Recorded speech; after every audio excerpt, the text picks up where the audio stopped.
हमारी अधूरी कहानी का भाग 1। रात की सर्द हवाएं खिड़की से टकरा रही थी। रागिनी अपने छोटे से कमरे की खिड़की के पास बैठी थी, हाथ में एक मुड़ा तोड़ा खत लिए, जो उतना ही टूटा हुआ था जितना उसका दिल। उस खत के हर शब्द उसके दिल में बसा हुआ था। मुझे जाना होगा रागिनी, मेरा इंतजार मत करना, यही सही है। यह वही आखिरी खत था जो 3 साल पहले आर्यन ने उसे भेजा था। आर्यन, वह शख्स जिसने उसे जिंदगी भर साथ निभाने का वादा किया था, और फिर अचानक बिना कोई वजह बताए गायब हो गया। उनके बीच की मोहब्बत इतनी गहरी थी जैसे पूरी कायनात ने उन्हें एक दूसरे के लिए बनाया हो। लेकिन एक दिन आर्यन ने बिना कुछ कहे, बिना किसी अलविदा के उसे छोड़ दिया। 3 साल बीत गए और रागिनी की जिंदगी उसी अधूरी कहानी में अटकी रह गई। वह चाहकर भी आगे नहीं बढ़ पाई। हर रात जब उसकी आंखें बंद होती तो उसे आर्यन का चेहरा दिखाई देता। वह गहरी आंखें जो उसके लिए ही मुस्कुराती थी, वह आवाज़ जो उसका नाम इस तरह से लेती थी जैसे वह दुनिया का सबसे खूबसूरत शब्द हो। और हर बार एक सवाल उसे बेचैन कर देता, आर्यन आखिर क्यों गया। फिर एक दिन अचानक उसके फ़ोन पर एक संदेश आया, सिर्फ एक शब्द, जल्द। यह आर्यन का था। रागिनी का दिल धड़कने लगा। इसका क्या मतलब था? क्या वह लौट रहा है? वह इतने दिन सालों से कहाँ था? रागिनी ने उस संदेश को घंटों तक देखा, उम्मीद करती रही कि शायद और कुछ लिखा हो, लेकिन नहीं, बस एक शब्द, जल्द। कुछ और दिन बीत गए और वह शब्द उसके दिमाग में गूंजता रहा, सत्या। वह इस रहस्य को सुलझाने के लिए आर्यन के अतीत की तहकीकात करने लगी।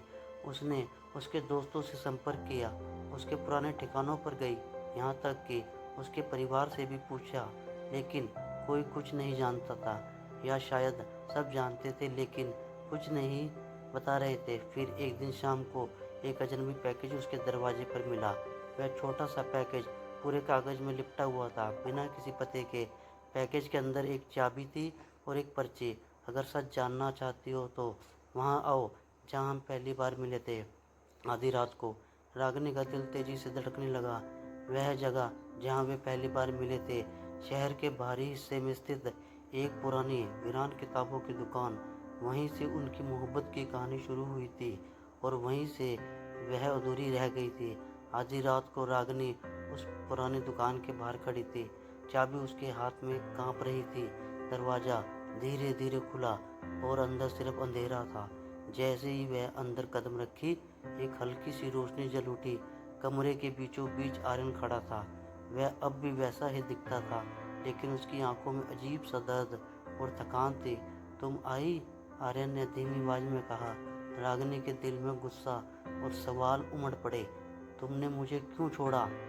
इतने साल कहाँ थे? वह गुस्से से चिल्लाई। आर्यन की आंखों में पीड़ा उभर आई। मुझे तुम्हें बचाना था। रागिनी, किससे? उसने हैरानी से पूछा। आर्यन ने अपनी जेब से एक पुरानी तस्वीर निकाली।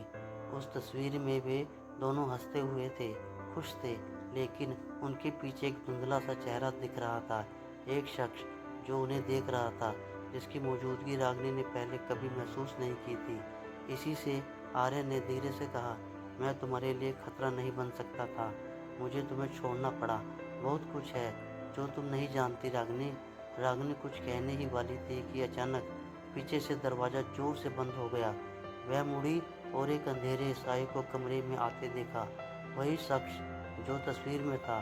कमरा शहर उठा और रागिनी को महसूस हुआ कि आर्यन के जाने के पीछे की सच्चाई कहीं ज़्यादा खतरनाक थी।